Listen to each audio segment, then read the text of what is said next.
Coba deh, pernah nggak sih kita merasa kalau masyarakat kita sekarang ini lagi ada di titik terendahnya? Nah, ternyata ada sebuah ramalan kuno namanya Ramalan Satrio Piningit yang udah ngebahas soal krisis semacam ini dan juga tentang harapan akan datangnya seorang pembaharu. Yuk kita bedah sama-sama apa sih artinya ini semua buat kita sekarang?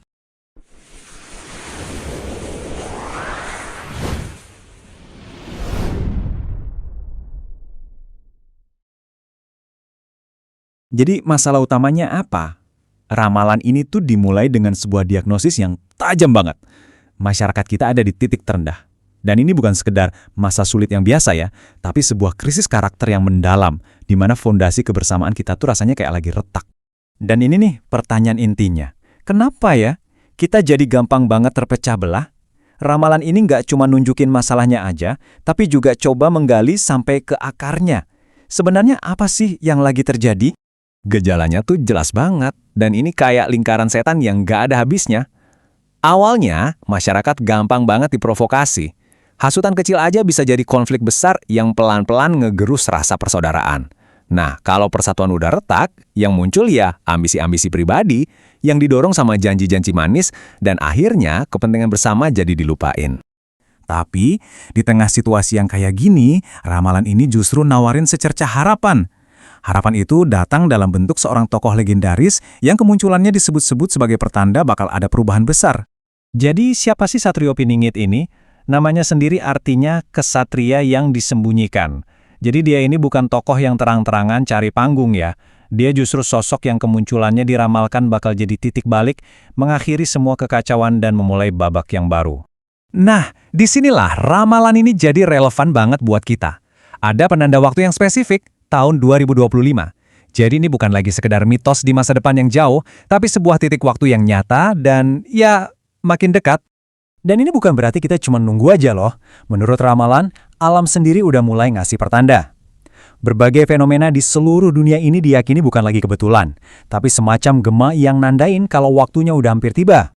Tapi sebelum kita bicara solusi, kita harus tahu dulu dong apa sumber kerusakannya. Kenapa karakter bangsa kita bisa terkikis sampai separah ini? Yuk kita coba gali lebih dalam buat nemuin akarnya. Di sini kita bisa lihat ada dua wajah bangsa yang benar-benar bertolak belakang.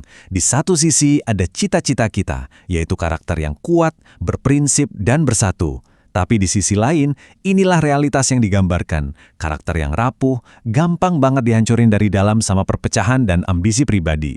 Poin krusialnya adalah, kerusakan ini bukan terjadi begitu saja. Ramalan ini seolah menunjuk pada sekelompok kecil pihak yang sengaja memanfaatkan situasi buat keuntungan pribadi mereka. Mereka ini beroperasi di balik layar, kayaknya kebal hukum, karena dilindungi sama jaringan kekuasaan yang nggak kelihatan.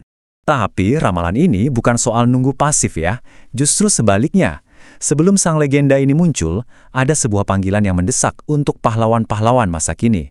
Sebuah panggilan untuk kita bertindak sekarang juga.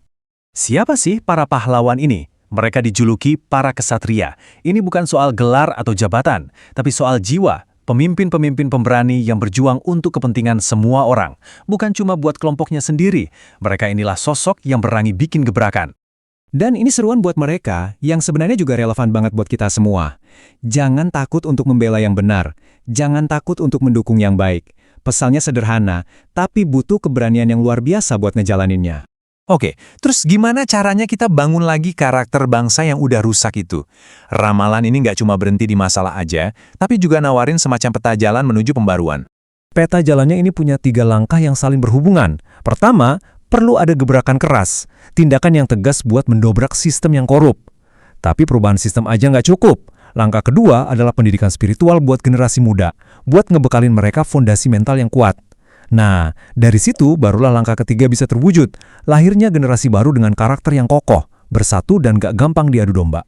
Sekarang, kita sampai di bagian yang paling misterius dari ramalan ini, yang fokus lagi ke tugas rahasia Satrio Piningit dan sebuah pertanda terakhir yang katanya bakal datang dari alam. Tentu, kita semua jadi bertanya-tanya kan? Kalau waktunya udah sedekat ini, sebenarnya di mana sih sosok legendaris yang masih tersembunyi ini? Apa dia cuma diam menunggu? Jawabannya mungkin bakal mengejutkan. Sosok ini ternyata nggak sedang menunggu untuk muncul. Menurut ramalan, dia justru udah aktif bekerja, menjalankan misi-misi penting secara rahasia di balik layar. mempersiapkan fondasi untuk perubahan besar itu. Dan kita tutup pembahasan ini dengan janji yang paling misterius dari semuanya. Sebuah pertanda dari alam yang katanya begitu luar biasa sampai-sampai melampaui logika dan pengetahuan kita saat ini. Sebuah kebesaran yang tidak dapat kalian cerna. Ini ninggalin kita dengan satu pertanyaan buat direnungkan. Kira-kira seperti apa ya wujud pertanda terakhir itu?